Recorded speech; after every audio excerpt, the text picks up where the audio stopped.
अस्सलामुअलैकुम। सेठी से सवाल के साथ मैं हूँ सैयद आयशा नाज। मेरे साथ मौजूद हैं नजम सेठी साहब। अस्सलाम वालेकुम। सिर साहब, जैसे नेशनल असेंबली में एक सेशन होता है ना, वक्फा सवालात, आज वक्फा सवालात। अच्छा, आज अवामी दौर आ गया। आज अवामी दिन, अवामी दौर, अवाम के नाम जो लोग आपको देखते हैं। असल में सवालों में भी इतनी वैरायटी है कि हमारा शो क्योंकि रोज़ाना जनरल टॉपिक्स पे होता है, करंट अफेयर्स पे, सवालों में भी इस तरह के ही मामलात आए हुए हैं। यार मैं तो आपको हमेशा कहता हूँ कि 2-3 सवाल ले लिया करें। अच्छा। आप लोग हमेशा मुझे कहते हैं टाइम नहीं रहा, आज ये बड़ा इंपॉर्टेंट इशू आ गया है। सारी चीज़ें चलती रहती हैं, हमेशा हमें सवाल लेने चाहिए। बिल्कुल, हाँ। हम लोग भी तो देखना चाहते हैं, उनके सवालों के जवाब मिलना चाहिए। हाँ, शुक्र है आज आपने ये फैसला किया है कि वो घिसे पिटे हर रोज़ के बयान सियासतदानों के तो वो हम नहीं करेंगे। आज हम कुछ सोच विचार करेंगे। हाँ, सियासतदानों के घिसे पिटे सवालात की वजह से ये सवालात, उनके बयानात की वजह से ये सवालात आते हैं। चलो लेट्स स्टार्ट। बड़ा ही मज़े का सवाल है। आपको पता है हमारे सियासत की अपॉइंटमेंट, रिटायरमेंट, या फिर अमेरिका में कौन सा प्रेसिडेंट आएगा तो पाकिस्तान में हुकूमत चेंज होगी, यही होता है ना हमारी सियासत घूमती जैसे। या बांग्लादेश में जो तब्दीली आई उसका वो यहाँ आएगी या नहीं आएगी। हाँ, तो ये जो सवाल है बासित साहब न्यू जर्सी से, ये कुछ ऐसा ही सवाल करते हैं। अच्छा। जी, आपका मुशाहिदा, तजुर्बा और आपकी चिड़िया अगले साल जनरल आसिम मुनीर की एक्सटेंशन के बारे में क्या बताते हैं? जी बताएं। ओह, आप कह रहे थे मज़े का सवाल है। ये मज़े का सवाल नहीं है, बड़ा ख़तरनाक सवाल है। ये मेरा चाहते हैं कि मेरा शो बंद हो जाए, यही चाहते हैं ना। इसमें क्या ऐसी बात है कि आपका शो बंद हो जाएगा? नहीं, मतलब है कि मतलब क्या ये रेड लाइन है क्या? नहीं, रेड लाइन तो नहीं है। तो फिर परकटते हैं क्या? तो फिर ये जलते हैं?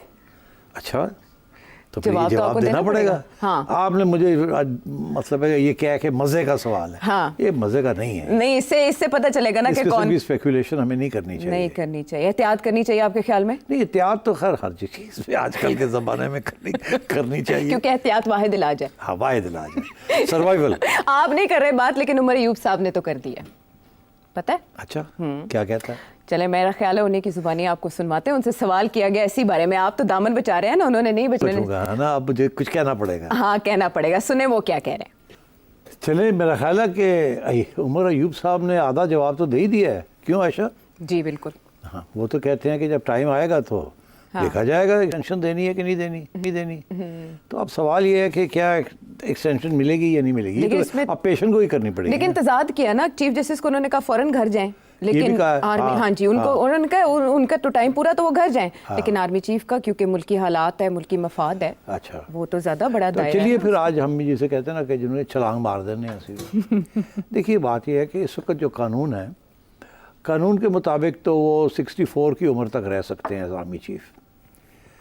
बाजवा साहब के लिए ये कानून तब्दील किया गया था और वो it was not specific to him, so this means that he can stay as army chief till the age of 64।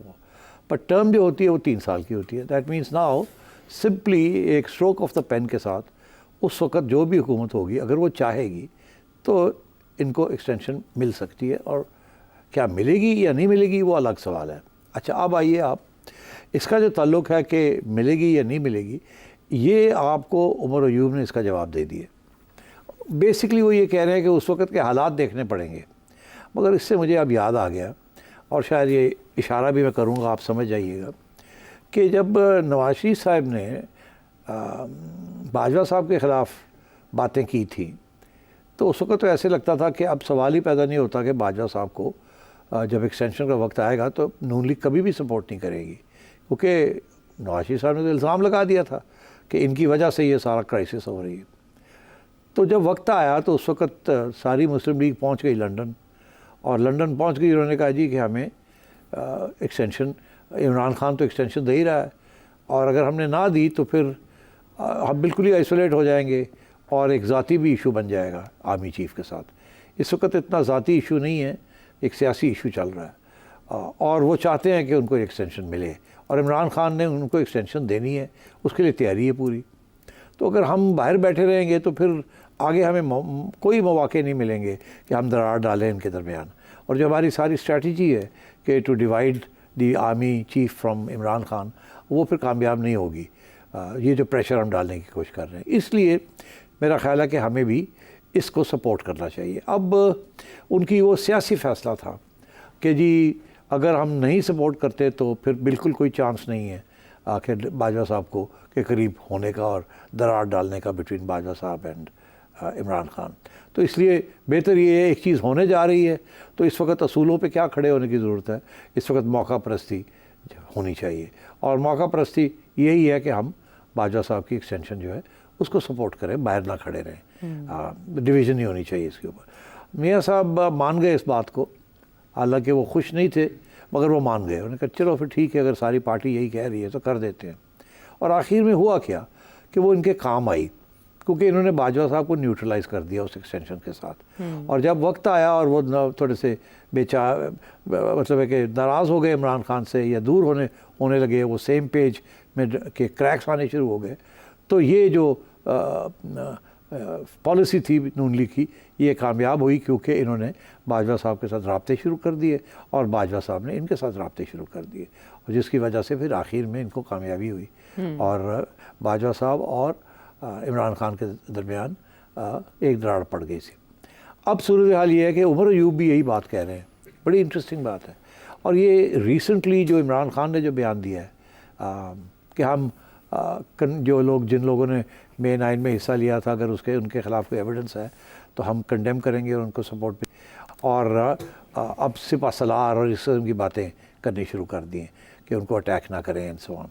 तो ये अब पीटीआई की भी इसी किस्म की स्ट्रेटजी शुरू हो गई है कि किसी तरीके के साथ ये जो इशू बन गया है between Imran Khan and the army chief, इसको थोड़ा सा लाइटन किया जाए, इसको रिड्यूस किया जाए, ताकि अगर कल को कोई मौका आए तो हम भी उसी किस्म का रोल अदा कर सकें जो कि नून लीग के लीडर्स ने किया था विद बाजवा साहब, और आर्मी चीफ को थोड़ा सा न्यूट्रलाइज़ करें हम, क्योंकि वो ज़ाहिर है बड़े नाराज़ हैं इन लोगों के साथ जिस तरीके से उनके साथ रवैया किया गया, और उसके बाद खान साहब का शुरू में और उसके बाद खान साहब के हिदायत के ऊपर सारी पीटीआई ने जो कुछ सोशल मीडिया पे उनके ख़िलाफ़ किया।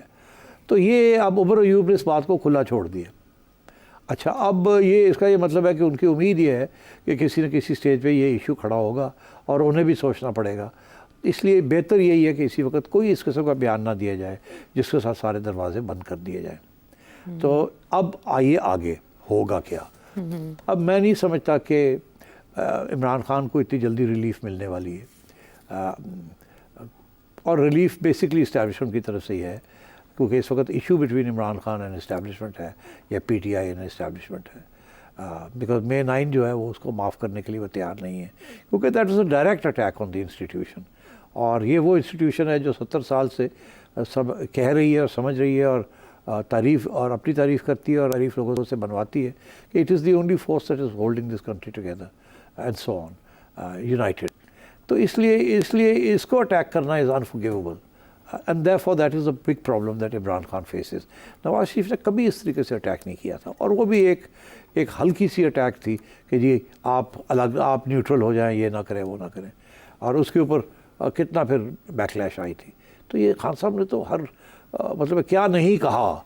और so my sense is Umar Ayub is also hoping कि वो दिन आएगा कि शायद इन्हें भी इस किस्म की कोई स्ट्रैटेजी इख्तियार करनी पड़े। अब आप आइए, आर्मी चीफ की उम्र मेरा ख्याल है कितनी है, 55, 56, 57 है, इतनी है अकॉर्डिंग टू विकीपीडिया।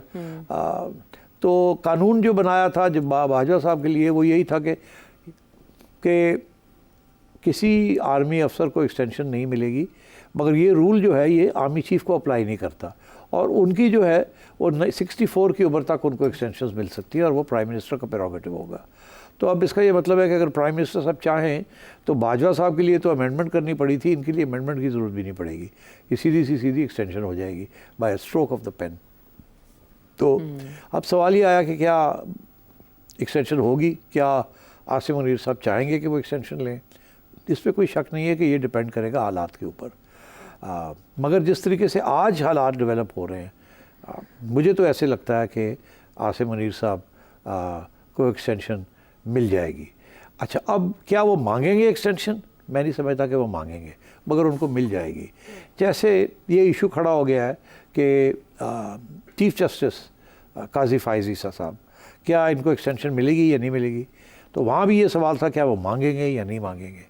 और मेरा ख्याल है जो गवर्नमेंट कानून अमेंड करने जा रही है, और बिल्कुल यकीनी तौर पे कानून को अमेंड करने जा रही है, उसमें यही है कि सबकी एज जो है ब्यूरोक्रेट्स की, और याद रहे कि जजेस and generals come under grades also, government grades 22, 21, 22, तो उनकी अगर सारों सबकी जो एज लिमिट है वो 64 कर दी जाए या 63 कर दी जाए, from 60 to 63, so automatically they remain in their current positions and they don't have to retire.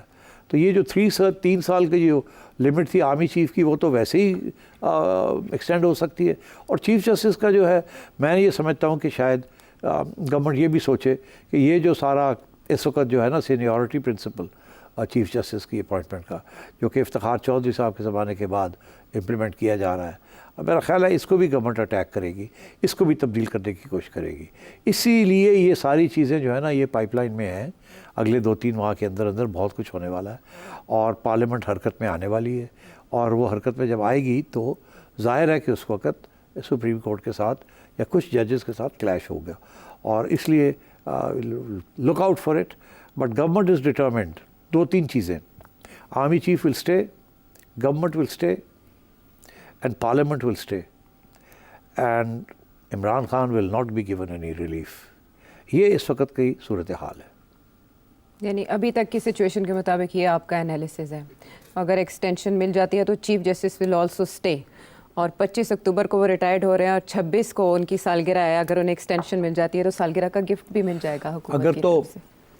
As का इशू ख़त्म हो जाता है तो फिर एक्सटेंशन इट्स ऑटोमेटिक, हाँ अप्लाइड, ऑटोमेटिकली अप्लाई हो गई। हाँ तो मसला तो ही मैं कोई ये नहीं। समझता हूँ इस वक्त सुप्रीम कोर्ट के अंदर मेजॉरिटी जजेस जो हैं वो चाहते हैं कि ये इसीलिए अब आप देखिए जो अगले बनने वाले हैं चीफ जस्टिस, जी अगर ये चीफ जस्टिस रिटायर होते हैं जी तो मंसूर अली शाह साहब, उनकी तरफ से बड़े स्ट्रॉन्ग बयान आने शुरू हो गए हैं जी। कि हमारी जजमेंट्स को इम्प्लीमेंट करना है। अब ये मैंने 3 दिन से ये सुन रहा हूँ, वो जजमेंट्स के अंदर भी ये कह रहे हैं, हर जगह पे यही कह रहे हैं कोई और रास्ता नहीं इम्प्लीमेंट करने के सिवा। पर, और हम करवाएंगे। जी।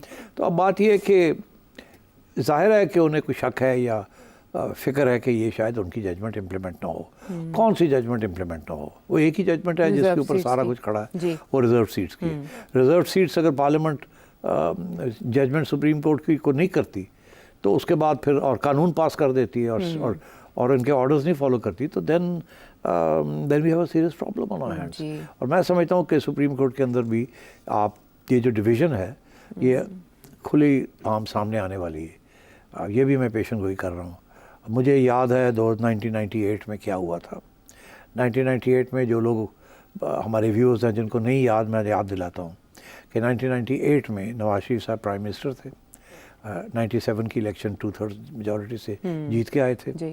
Sajjad Ali Shah prime minister chief justice थे और फ़रूक लगारी साहब प्रेसिडेंट थे। बेनज़ीर भुट्टो साहबा को निकाला था 96 में, और उसके बाद एक इंटरिम गवर्नमेंट आई। उसके बाद नवाज शरीफ साहब इलेक्शन जीत के आए।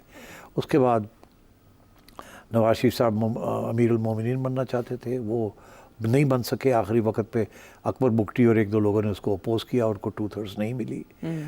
और उसके बाद चीफ जस्टिस साहब जो सजाद अली शाह साहब थे और फ़रूक लगारी साहब, फ़ैसला ये हुआ कि फ़रूक लगारी साहब से 8th अमेंडमेंट के पास ख़त्म करने हैं। अच्छा। और सजाद अली शाह को रैप ठीक करना कि ये गड़बड़ ना करें। और सजाद अली शाह गड़बड़ करने शुरू हो गए थे। तो उस वक्त फिर ये हुआ कि डिवीज़न हो गई। सीन्स हमें याद हैं कि मुस्लिम लीग नून के लोगों ने सुप्रीम कोर्ट के दीवानों टाप के और धमकी दी थी, और उस वक्त 12 जजेस एक तरफ हो गए और 1 जज एक तरफ था, और वो कह रहे थे कि ये जुडिशल कू है। और वो जुडिशल कू अंदर हुआ और उसकी वजह से सजाद अली शाह को अलग कर दिया गया। एक नए चीफ जस्टिस जजेस ने इलेक्ट करके बना दिए गए। अच्छा। और उनको खड़ा कर दिया चीफ जस्टिस। सजाद अली शाह ने फ़रूक लगारी को ख़त लिखा कि जी ये क्या हो रहा है, आप सुप्रीम कमांडर हैं, आप फ़ौज को कहें मुझे प्रोटेक्ट करें। अच्छा। सो फ़रूक लगारी साहब ने ख़त लिखा और फ़ौज ने कहा हम मिनिस्ट्री ऑफ डिफेंस में आते हैं। उन्होंने उनकी प्रोटेक्शन तो कर दी मगर फ़रूक लगारी का साथ नहीं दिया। फिर इसकी वजह से सजाद अली शाह को भी रिज़ाइन करना पड़ा और फ़रूक लगारी को भी रिज़ाइन करना पड़ा। तो जुडिशरी के अंदर हुकूमत ने, उस वक्त की हुकूमत ने एक रिवोल्ट, एक बगावत प्रोवोक करके और सजाद अली शाह की छुट्टी करा दी थी। तो अब क्या सूरत हाल है यहाँ? डिवीज़न्स जो हमें सबको पता है डिवीज़न्स हैं, 6-7 या 7-8 या इस तरीके से हैं। रेशो जो है। हाँ, इस वक्त तो बैलेंस जो है गवर्नमेंट के ख़िलाफ़ जा रहा है। जी। मगर हमारी जो चिड़िया की खबरें हैं वो ये है कि इस बैलेंस को तब्दील करने की कोशिश की जा रही है। इससे ज़्यादा बात मैं नहीं करूँगा। तो इसलिए मैं ये कहूँगा अपने साथियों को, दोस्तों को, व्यूअर्स को कि स्टे ट्यून्ड, बहुत कुछ होने जा रहा है अगले 2-3 महीने में। जागते रहना तो सुनते रहना। हम वापस आते हैं एक ब्रेक के बाद।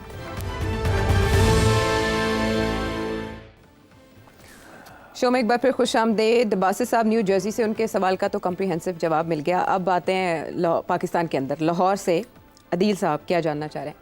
सेठ साहब, नवाज शरीफ 99 में भी और 2017 में भी तकरीबन 1 से 1.5 साल कैद में रहने के बाद मुल्क से बाहर चले गए। इमरान खान को भी कैद में 1 साल से ज़्यादा का अरसा गुजर गया है। क्या मुस्तकबिल करीब में इमरान खान किसी मुल्क में जिला वतनी इख्तियार कर सकते हैं?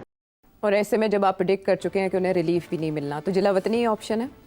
अच्छा देखिए, तारीख़ में ज़रा चलते हैं, फिर बड़ा ज़रूरी होता है तारीख़ को देखना। इस्कंदर मिर्ज़ा साहब प्रेसिडेंट थे और उन्होंने अयूब खान को कमांडर इन चीफ आर्मी लगाया। अयूब खान ने उनके ख़िलाफ़ कू करके उनकी छुट्टी करा दी और उनको फिर कहा कि आप चले जाएं यहाँ से और आप लंदन चले जाएं। उनको जला वतन कर दिया, वो लंदन चले गए। वहीं वो वफ़ात पा गए बहुत अरसे के बाद, वापस नहीं आए।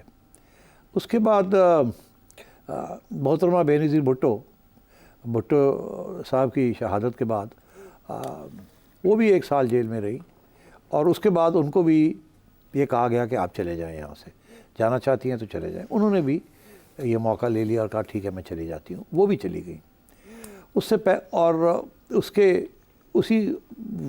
उसके 1 साल के बाद साहब को भी ये मौका दे दिया गया कि आप भी चले जाएं यहाँ से, नहीं तो आपके साथ भी गड़बड़ हो सकती है। वो भी चले गए और वो वहीं बैठे रहे, आज तक वहीं हैं। और इजाज़त के बगैर जा कोई नहीं सकता था, तो इजाज़त दे दी गई। तो यहाँ हमारी इस्टेब्लिशमेंट का रवैया यही रहा कि बेहतर यही है कि ये बाहर चले जाएं, यहाँ ना रहें। यहाँ रहेंगे तो या जेल में रखना पड़ेगा और मसले हैं वहाँ जेलों में भी, ये अदालतों की वजह से, और या ये अगर बाहर रहेंगे तो तंग करेंगे और फसाद करेंगे। तो बेहतर ही, और हर रोज़ प्रेस कॉन्फ्रेंसेस होंगी, ये होगा वो होगा, तो बेहतर यही है कि इनको जाने दें। तो तारीख़ में तो फिर मोहतरमा भी चली गई। उसके बाद नवाज शरीफ साहब की बारी आई। इतना सख्त सज़ा दे दी गई थी, सज़ाए मौत दे दी थी मुशर्रफ ने इनको, और उसके बाद इनको भी मौका ढूंढ के डील करके और इनको कहा आप चले जाएं। ये भी फ़ौरन लपक के चले गए। जब मौका दे दिया जाता है तो सारे लपक के चले जाते हैं, और चले भी गए। मगर दिलचस्प बात यह है कि मोहतरमा बेनज़ीर भुट्टो भी 4 साल 5 साल बाहर गुजार के जब यहाँ हालात देखे कि अब सही हैं, मौका है, तो वो भी पाकिस्तान 1986 में आफ्टर 4 years और 5 years of exile in London वो वापस आ गई और आई, और बहुत बड़ी हिस्टोरिक रिसेप्शन हुई और ज़िया-उल हक साहब हिल गए क्योंकि इलेक्शन आ रहे थे आगे। वो और बात है उसके बाद क्या हुआ, मगर वो वापस आ गई। नवाज शरीफ साहब और बेनज़ीर भुट्टो साहब भी वापस आ गए from exile without completing their terms, जब जनरल मुशर्रफ के दिन ख़त्म होने जा रहे थे, और मोहतरमा ने एक डील करके वापस आ गई। और जब वो वापस आ गई उस वक्त डील ये नहीं थी कि वो वापस आएंगी, डील ये थी कि आपकी पार्टी को इलेक्शन में हिस्सा देने की इजाज़त दी जाएगी, आप लंदन में ही रहें, इलेक्शन के बाद अगर आपकी पार्टी जीतती है तो आप आ जाएं। मगर उन्होंने देखा कि मौका सही है, इस वक्त अफरा तफरी है मुल्क के अंदर, इलेक्शन अनाउंस हो गए हैं, सब कुछ तैयारी है, now is the time to go back, ये कुछ नहीं कर सकेगा, मुझे जेलों वेलों में नहीं डाल सकेगा। तो उन्होंने लपक के जहाज़ पकड़ा और आ गए। बहुत बड़ी रिसेप्शन उनकी कराची में हुई, और उसके बाद फिर उनके ऊपर 2 असैसिनेशन अटैम्प्ट्स भी हुई, एक कराची में और बाद में जो कामयाब नहीं हुई, और उसके बाद जो इस्लामाबाद पिंडी में जो कामयाब हो गई। तो जाहिर है कि उन्होंने एक अंडरस्टैंडिंग जो थी उसको तोड़ा था। उसके बाद उसी दौरान नवाज शरीफ ने सऊदी अथॉरिटीज़ को कहा कि अगर बेनज़ीर अपना मुआहदा तोड़ सकती है मुशर्रफ के साथ, तो फिर मुझे क्यों आपने रोका हुआ है, मुझे भी इजाज़त होनी चाहिए जाने की। उससे पहले उन्होंने कोशिश की, जैसे आई तो उन्होंने भी जहाज़ पकड़ के वो कोशिश की, मगर मुशर्रफ ने उनको वापस उसी जहाज़ में वापस भेज दिया। मगर जब बेनज़ीर लैंड कर गई पाकिस्तान में, तो उस वक़्त फिर अफरा तफरी थी, एक मसला बना हुआ था। तो फिर नवाज शरीफ ने कहा मैं भी आ रहा हूँ, और उन्होंने सऊदीज़ ने कहा हाँ अब मोहतरमा बेनज़ीर अगर जा सकती है तो फिर आप भी जा सकते हैं। तो वो भी वापस आ गए, और आपने देखा जो भी वापस आया, बेनज़ीर आई 96 में, उन्होंने 98 में गवर्नमेंट फॉर्म की, और 2000 मुशर्रफ 2007 में वो जब वापस आई तो बिल्कुल इलेक्शन उन्होंने जीतनी थी। उनकी वफ़ात के बाद भी, असैसिनेशन के बाद भी आसिफ ज़रदारी और पीपल्स पार्टी ने इलेक्शन जीत ली 2008 की, इसी वजह से। तो जब वो जो लोग चले जाते हैं वो बच जाते हैं, और जब वक्त आता है तो वो वापस आ जाते हैं, और जब वापस आते हैं तो हीरोज़ वेलकम मिलती है उन्हें, और वो हमेशा इक़्तिदार हासिल कर लेते हैं। तो ये तो हिस्ट्री है। अब इस हिस्ट्री में आप देखिए इमरान खान का फ्यूचर क्या है। अब अगर इमरान खान को ये छोड़ देते हैं और वो कहते हैं कि आप चले जाएं बाहर, और कोई डील हो जाती है इस किस्म की, तो सवाल दो खड़े होते हैं। क्या खान साहब ये डील एक्सेप्ट करेंगे कि मैं चला जाता हूँ और ठीक है, या वो एक कि नहीं मैं यहीं हूँ, मैंने नहीं जाना आवाम को छोड़ के, जैसे पहले लोग भागते रहे, मैं नहीं जाऊँगा, मैं भागने वालों में से नहीं हूँ। एक ये सवाल खड़ा होगा, और दूसरा ये सवाल खड़ा होगा कि क्या अगर यहाँ रहते हैं तो उनके साथ क्या होगा, और अगर वो वहाँ चले जाते हैं तो क्या वापस आ सकेंगे या नहीं आ सकेंगे। तो मुख्तसर जवाब ये है अब आपके सवाल का, ये तारीख़ के बैलेंस के अंदर, in the light of this जो रिकॉर्ड आपको बताया, कि रिकॉर्ड ये है कि जो पॉपुलर पॉलिटिशियन को एग्जाइल कर दिया जाता है वो किसी न किसी वक्त वापस आ जाता है, और जब वो वापस आता है तो वो आके इक़्तिदार हासिल कर लेता है, और वो उसी वक्त आता है जब उसे नज़र आ रहा होता है कि जो इस्टेब्लिशमेंट है उसके हाथ से पावर निकल रहा है, या आवाम खड़ी हो गई है, या what ever reason, could be war, could be internal strife, could be anything. तो अब क्या इस सूरत में क्या इमरान खान को ये इस्टेब्लिशमेंट इजाज़त देगी बाहर जाने का? मैं समझता हूँ नहीं देगी। अब आप पूछिए क्यों? क्योंकि पहले ही इस्टेब्लिशमेंट से तो दे दिया था, इनको नहीं देंगे। इनको इसलिए नहीं देंगे क्योंकि एक मेजर रीज़न ये है कि जब को दिया था बाहर जाने की इजाज़त, तो उनकी बेस जो था वो पाकिस्तान में ही था, बाहर उनका कोई बेस नहीं था। इसी तरीके के साथ मोहतरमा को जब किया तो उनका बाहर कोई बेस नहीं था, और उनका बेस यही था, बाहर कोई ख़ास लिफ्ट कराने वाले लोग नहीं थे। नवाज शरीफ को भी जब सऊदी अरेबिया भेजा तो इसीलिए भेजा था कि शायद लंदन में उनका छोटा मोटा बेस था, उस वक्त नून लीग पॉपुलर थी, तो इसलिए सऊदी भेज दिया, मगर बाद में वहाँ भी उनका कोई ख़ास बेस नहीं बना। फ़र्क यह है कि इमरान खान का बहुत बड़ा बेस है एक्सपैट्रिएट पाकिस्तानीज़ में, यह अनप्रेसिडेंटेड। मतलब है कि कोई पाकिस्तानी 10 में से अगर आप 8 पाकिस्तानी मिलें आपको लंदन में या यूके में या यूएसए में, तो there all supporters of Imran Khan. ये बहुत बड़ी बात है। इमरान खान लंदन में बैठ के या न्यूयॉर्क में बैठ के एक टाइडल वेव क्रिएट कर सकता है, वो वहाँ बैठ के हर रोज़ इतने बड़े मजबे कर सकता है और इस किस्म की अप्रोच कर सकता है टू वेरियस गवर्नमेंट्स। वो इंटरनेशनल उनका स्टेचर ऐसा है, और उनके साथ क्लास प्रोफेशनल्स हैं कि दे कैन क्रिएट हैवक, और वहाँ से बैठ के वो इतना प्रेशर क्रिएट कर सकते हैं कि आप इमेजिन नहीं कर सकते। तारीख़ में बहुत से ऐसे केसेस हुए हैं जहाँ बहुत से लोग बाहर गए, उनका बाहर वो बेस ही नहीं था। आयतुल्लाह ख़ोमेनी भी बहुत अरसे के लिए बाहर में जला वतन था, मगर कोई ख़ास बेस नहीं था वहाँ। बस जब ईरान के अंदर हालात तब्दील हुए अवामी प्रेशर की वजह से, तो वो वापस आए और इनकलाब में हिस्सा लिया। व्लादिमीर लेनिन, उनका भी यही है, वो भी बड़ा अरसा लंदन में एग्ज़ाइल में थे, और उसके बाद जब रशिया के अंदर तब्दीली आनी शुरू हुई अवाम की वजह से, तो उन्होंने भी जलावती ख़त्म की और ख़ुद आ गए और बोल्शेविक रेवोल्यूशन को लीड किया और कामयाब हुए। तो खान साहब का तो बहुत बड़ा बेस है वहाँ, इसलिए मैं समझता हूँ इस वजह से खान साहब को नहीं जाने देंगे। अब आई बात कि जी खान साहब खुद जाना चाहेंगे कि नहीं। अच्छा, ये आपको हैरानगी होगी इस बात की, क्योंकि इसी वजह से, क्योंकि उनका बहुत बड़ा बेस है वहाँ और बहुत बड़ा सपोर्ट बेस है। सिर्फ ब्रिटिश कंजर्वेटिव पार्टी के अंदर भी सपोर्ट है उनका, और भी बड़ा सपोर्ट है इधर उधर। तो इसलिए ये खान साहब जो हैं वो जाना चाहेंगे। अब बहुत से लोग हैं वो कहते हैं खान कभी नहीं जाएगा, वो जेल नहीं छोड़ेगा। मैं समझता हूँ खान को आज आप कहें कि जी आप चुप कर जाएं, ये ना करें वो ना करें, इस हुकूमत को कंप्लीट करने दें टर्म, खान फ़ौरन मान जाएगा और खान चला जाएगा और वहाँ जाके मुकर जाएगा और खान वहाँ से हमले करेगा। इसलिए यही तज्ज़िया है इस्टेब्लिशमेंट का भी। ये मेरा तज्ज़िया सिर्फ नहीं है, उन्होंने भी तारीख़ पढ़ी हुई है और उन्हें भी खान के बारे में बहुत कुछ पता है। Khan is not Benazir Bhutto, Khan is not Iskander Mirza, Khan is Khan, जो इस स्टेज पे डटा हुआ है जिस तरीके के साथ और जिस किस्म की वो बातें कर रहा है, इसके बाद उसको फ्री करना इस्टेब्लिशमेंट के लिए बड़ा मुश्किल होगा, अनलेस और ये हमेशा इफ़ बहुत बड़ा इश होता है, अगर आवाम की ताकत इस्टेब्लिशमेंट की ताकत को चैलेंज करे और कामयाब हो जाए फॉर वट एवर रीज़न, तो फिर तब्दीली आ सकती है।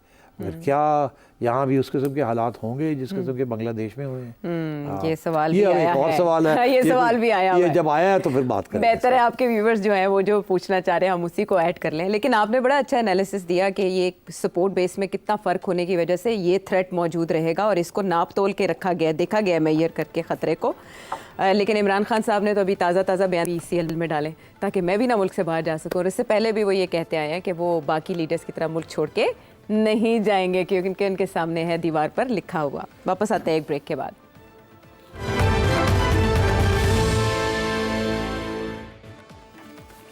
शो में साथ देने का शुक्रिया। अब जो जिक्र छेड़ा है सेठी साहब ने, हम उसी पे बात करेंगे और इसी पे सवाल जो आया है वो मोहम्मद कासिम साहब हैं सऊदी अरब से।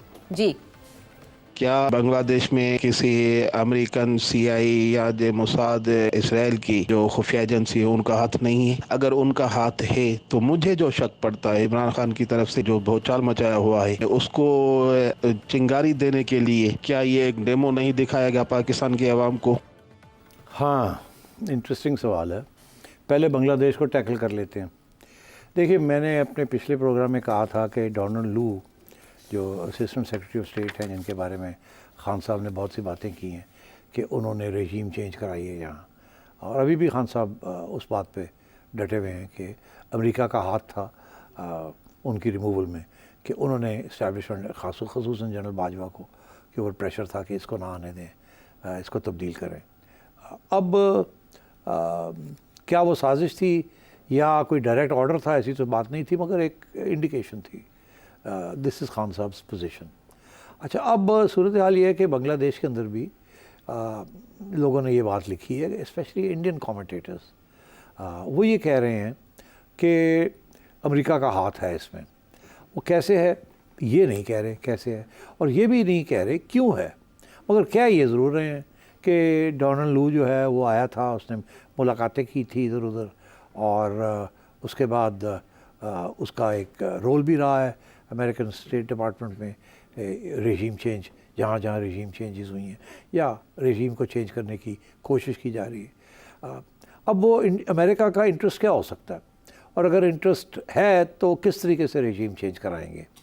पहली बात तो ये है कि रेजीम चेंज कराने के तो दो तरीके होते हैं थर्ड वर्ल्ड कंट्रीज़ में।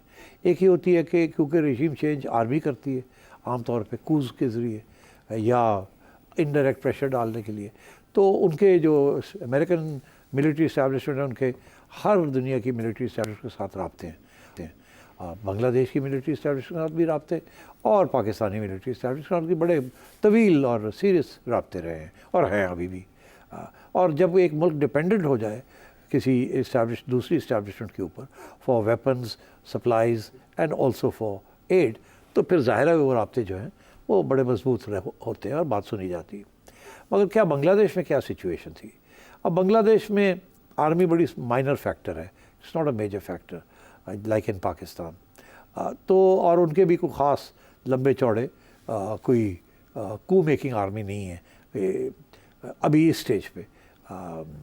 तो क्या अमेरिकनों ने आर्मी को उकसाया? नो। स्टूडेंट्स को उकसाया? अच्छा, अब जब ये स्टूडेंट्स की बात आती है तो फिर हमें याद आता है कि पाकिस्तान के अंदर भी इस किस्म का एक मूवमेंट चला था, it was called the PNA movement. उस वक़्त भी जमात इस्लामी और अपोजिशन को जुल्फ़िकार अली भुट्टो के साथ के ख़िलाफ़ काफ़ी एविडेंस है कि अमरीकनों ने पैसा चलाया था और इशारे किए थे कि निकालो इसको, और ज़ियाउल हक साहब चीफ थे, तो यकीनी तौर पे बाद में उनको भी उनके ऊपर भी प्रेशर होगा कि आप इसको निकालें। और उसकी वजह यही थी कि भुट्टो साहब ने यूनाइटेड नेशंस में भी और हर जगह पे आंखें दिखाई थी वेस्टर्न पास को, और उन्होंने दो चीज़ें की थी जिसके साथ वेस्टर्न पास बड़े नाराज़ थे।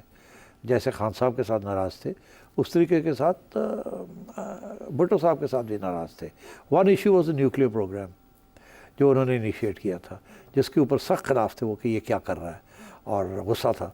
और दूसरा ये था कि जी इन्होंने इस्लामिक समिट की थी कॉल लाहौर शहर में, और इनका कोशिश ये थी कि उस वक़्त दो ब्लॉक्स थे ग्लोब में, एक था एंटी कम्युनिस्ट ब्लॉक, ये उस वक़्त के जो नेटो सेंटो सीटो इस किस्म के बगदाद पैक्ट से, और दूसरा जवाहरलाल नेहरू और यूगोस्लाविया के सदर टीटो और इस किस्म के लोग थे जिन्होंने, और चाइना, जिन्होंने एक थर्ड ब्लॉक बनाने की कोशिश की थी, द न्यूट्रल ब्लॉक।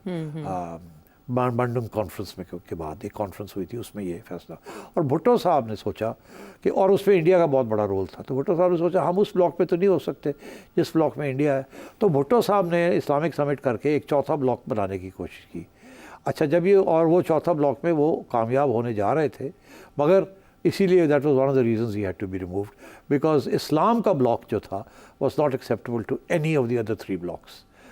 तो इसलिए भुट्टो साहब को जाना पड़ा। अब आइए यहाँ कोई ऐसी सूरत हाल नहीं है। Bangladesh is insignificant. बांग्लादेश में कोई ख़ास अमेरिकन इंटरेस्ट नहीं है। इंडिया के इंटरेस्ट थे, और वो इसी दो हद तक के पाकिस्तान के साथ एलाई ना करें, क्योंकि एक वक्त था जब बांग्लादेश की सरजमीन से इंडिया के ख़िलाफ़ कुछ कार्रवाई होती थी, खुफिया कार्रवाई हमारी एजेंसियां करती थी। तो इंडिया को ये भी था कि अब जबकि अब आजकल जो इल्ज़ाम है वो नेपाल के ऊपर है कि नेपाल के अंदर से हमारी एजेंसियां create problems for Indians and so on, और वहाँ भी कि बांग्लादेश से भी ये करते हैं। तो इसीलिए हसीना was supported by India because she cut off all relations with Pakistan. Khalda Zia, on the other hand, had good relations with Pakistan, and so therefore India was supporting Hasina Wajid. And the Americans, उनका सिर्फ एक interest था कि हसीना वाजिद जो है वो China के करीब ना जाए, इंडिया के करीब ज़रूर रहे। इनफैक्ट इंडिया के ब्लॉक के अंदर बिल्कुल वेलकम। आखिरी स्टेजेस पे हसीना ने इंडिया से थोड़ा दूर होने की कोशिश की, और उन्होंने चाइना के साथ कम्युनिकेशन खोल ली, और उनको कोई रेल लाइंस और रोड लाइंस देने का फ़ैसला किया, क्योंकि इंडिया के साथ रिवर्स और पानी के ऊपर प्रॉब्लम्स हल नहीं हो रहे थे। तो उन्होंने सोचा कि थोड़ी बहुत लेवरेजिंग की जाए, जिसकी वजह से इंडिया भी नाराज़ था और अमेरिका भी नाराज़ हो गया, क्योंकि आजकल के ज़माने में इंडिया, अमेरिका कोई भी एक्सेप्ट नहीं कर सकता किसी को भी कि वो चाइना के करीब हों, बिकॉज बहुत बड़ा कॉन्ट्रडिक्शन और क्लैश आ रहा है और चल रहा है बिटवीन अमेरिका एंड चाइना। अब वो रशिया वाली चीज़ इतनी नहीं रही जितनी वो जब फ्यूचर का सोचते हैं तो वो चाइना का सोचते हैं। तो इसलिए मैं समझता हूँ कि इसमें ज़रूर ये हो सकता है कि थोड़ा बहुत अमेरिकनों का हाथ हो, मगर कोई एविडेंस नहीं निकली इस वक्त तक। इंडियंस बड़े कन्विंस्ड हैं 2 बातों के। एक भी वो ये कहते हैं कि ये साहब जो हैं यूनस, ये जो हैं ये बड़े प्रो अमेरिकन हैं, और हमेशा इनको अमेरिका की और वेस्ट की सपोर्ट रही है। इसके ऊपर बाद में हम बात करते हैं। और दूसरा ये कि चाइना की वजह से कि हसीना का करीब होना अमेरिकन्स का भी इंटरेस्ट आ चुका था। मेरा ख्याल अगर था तो इतना ही होगा कि नॉट दिया होगा कि we don't mind get rid of या it's okay, no problem. But क्या उन्होंने कोई डिलिबरेटली कोई चीज़ प्रोवोक की, मैं नहीं समझता। इतना इंटरेस्ट नहीं था उनका। मगर क्या अगर ये ऐसे हो, would it suit them? Yes, why not. चलें, ये जो क्राइसिस वहाँ क्रिएट हुआ है इसमें अपॉर्चुनिटी देख रहे हैं कोई काशिफ साहब दुबई से?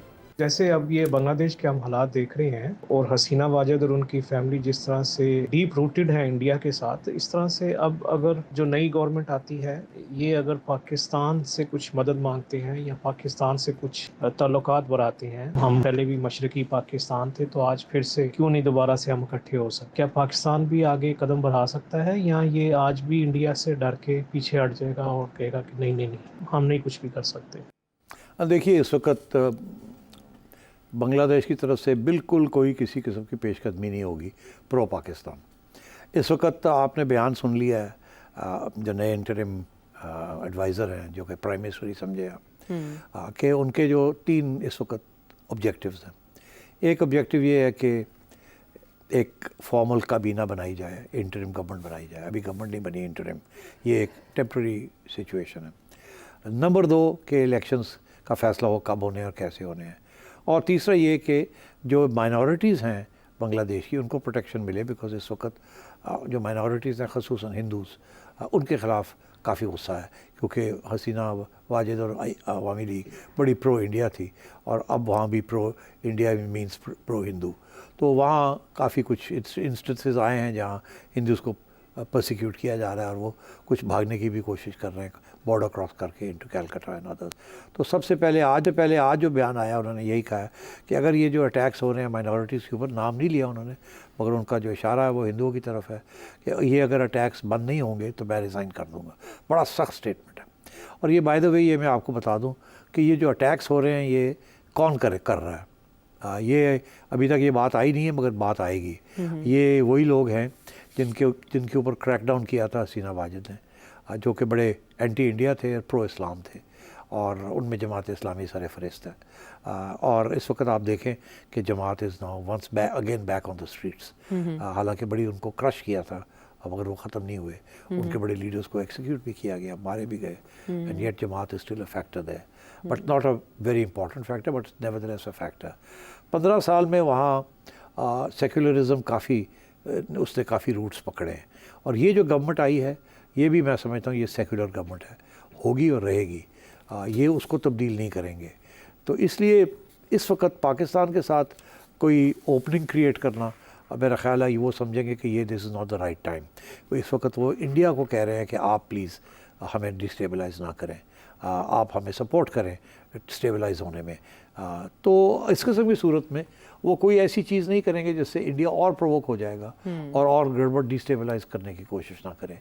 तो for the time being I don't think they will be any overtures, but I think in the longer term once a new government is formed, मैं यकीनी तौर पे आपसे ये कह सकता हूँ कि that government will be neutral between India and Pakistan.